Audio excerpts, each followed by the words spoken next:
Friends, welcome to educational insight.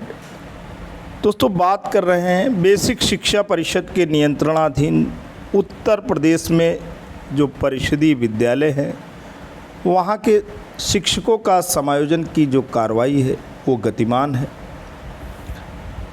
शिक्षक चाहे कनिष्ठ हों चाहे वरिष्ठ हों, वो समायोजन के विरोधी हैं।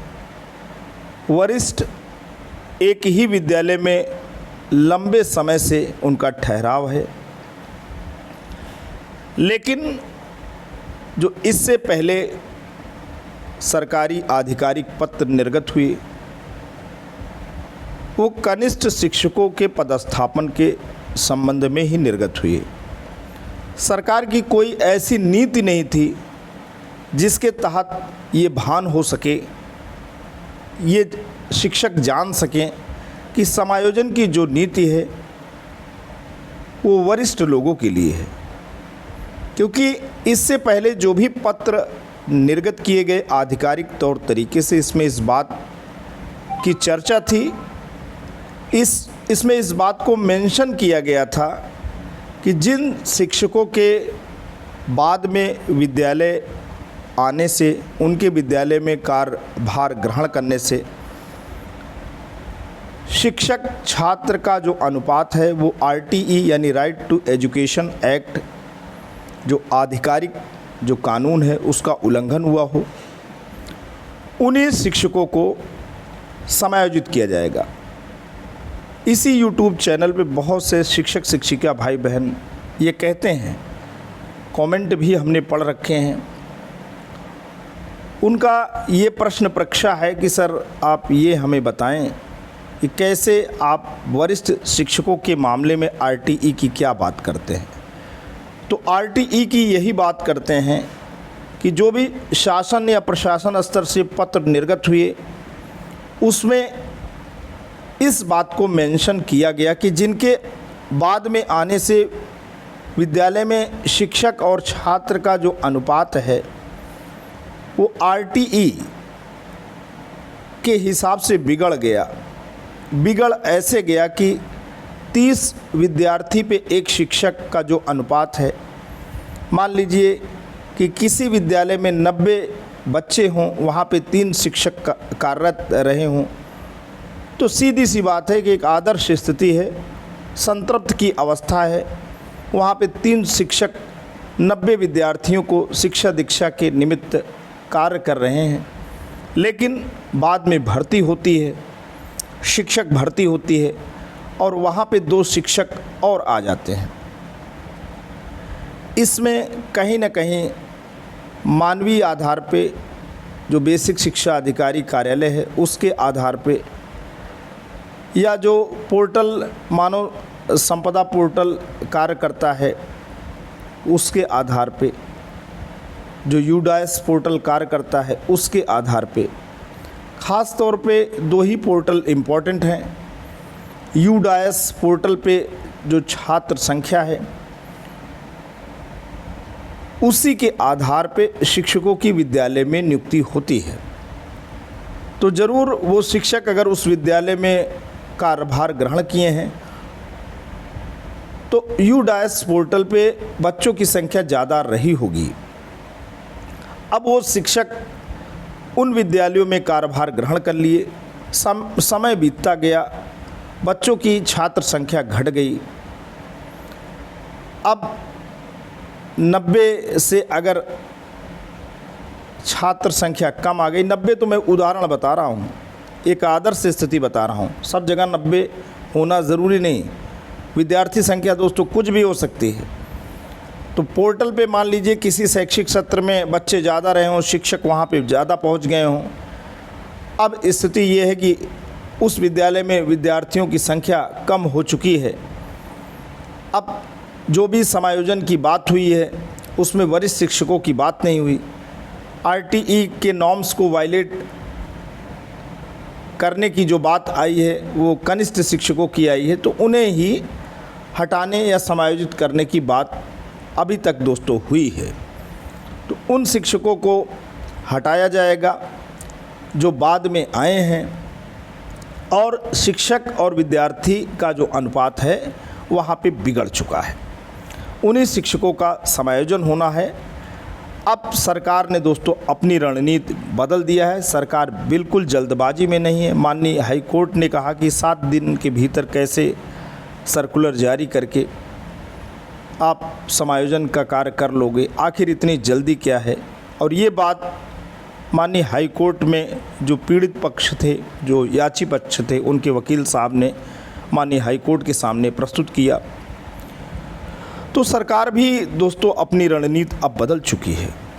सरकार ने जल्दबाजी की जगह अब धैर्य से काम लेना शुरू कर दिया है। और शिक्षकों को परेशान होने की बात भी नहीं है, क्योंकि सरकार का ये दावा है कि शिक्षकों की अनापत्ति के पश्चात ही होगा समायोजन। समायोजन 11 सितंबर के बाद होगा और शिक्षकों से अनापत्ति लिया जाएगा, उनकी आपत्ति दर्ज की जाएगी, उनकी आपत्ति दर्ज होगी और उस पर सम्यक विचारोपरांत ही उन शिक्षकों का समायोजन 11 सितंबर के बाद किया जाएगा।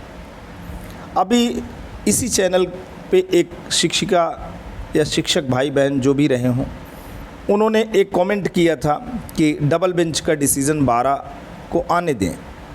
तो दोस्तों बता रहे हैं कि ये भी जो निर्णय आया है वो भी डबल बेंच का ही डिसीज़न है। आने वाला जो भी निर्णय रहेगा ये कोर्ट के इस डिसीज़न से वो प्रभावित होना लाजमी है, वो प्रभावित होगा।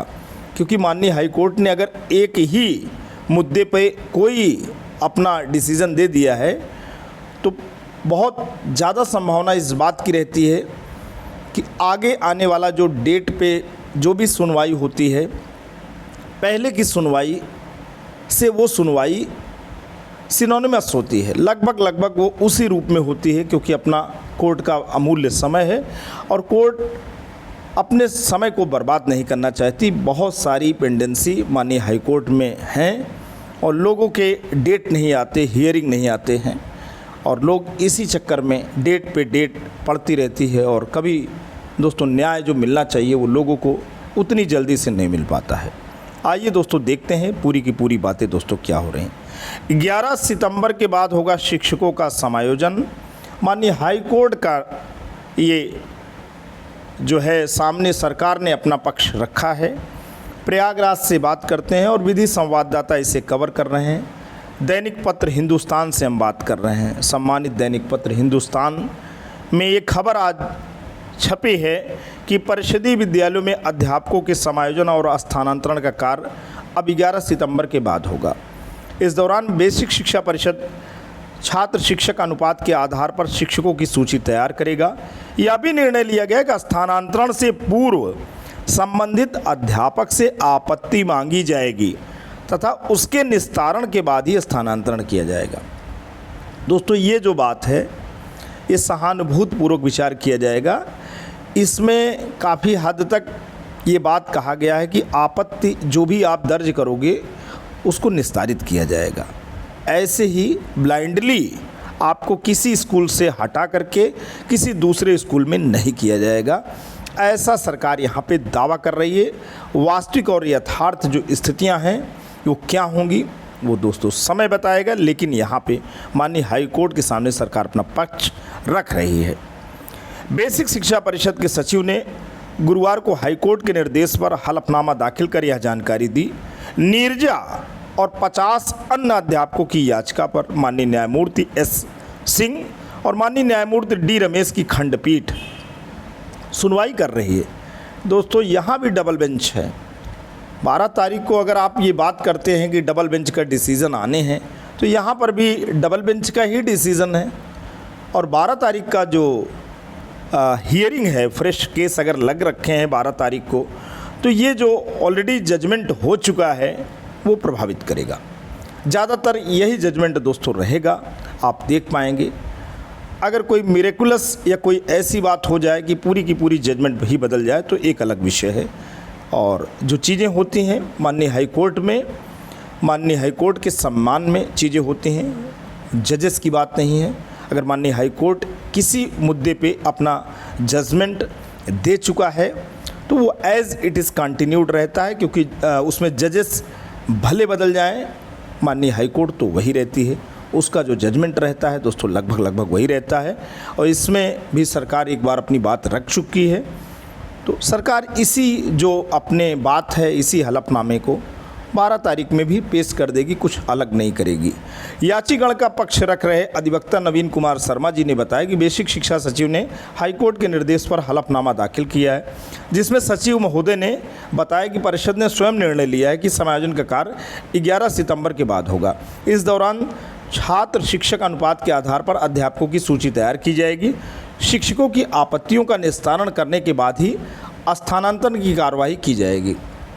दोस्तों इसमें महत्वपूर्ण बात यही है कि आपका ऑब्जेक्शन लिया जाएगा। अगर आप किसी स्कूल में नहीं जा पा रहे हैं, नहीं जाना चाहते हैं, परेशानी है, आपकी अपनी घर की कोई व्यस्तता है, व्यवस्था है, तो उसे एड्रेस किया जाएगा। वो एक ग्रीवांस रहेगा जिसमें आप बातें रखेंगे और उसे बेसिक शिक्षा के जो ब्लॉक या जिला स्तर के या मंडल स्तर के जो अधिकारी हैं, यानी डायरेक्ट प्राचार्य से लेकर के जिला बेसिक शिक्षा अधिकारी, खंड शिक्षा अधिकारी, वो उस टीम में रहेंगे, उसे शॉर्ट आउट करेंगे।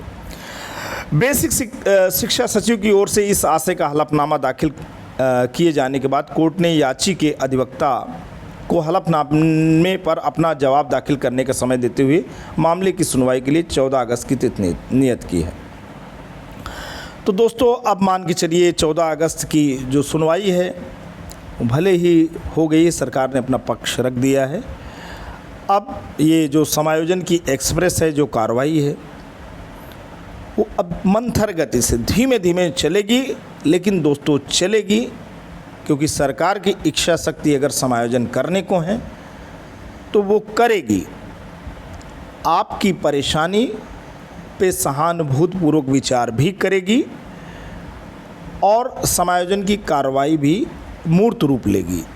अभी तक की प्रक्रिया से ये बातें सामने आ रही हैं। आगे क्या प्रक्रिया हो, ऊँट किधर करवट बदल ले, वो अभी नहीं कहा जा सकता, लेकिन अभी तक की प्रक्रिया समायोजन के फेवर में जा रही। आज के लिए दोस्तों इतना ही। वीडियो इन्फॉर्मेशन लेटेस्ट अपडेट आशा करता हूँ आपको अच्छी लगी तो लाइक शेयर और सब्सक्राइब करें।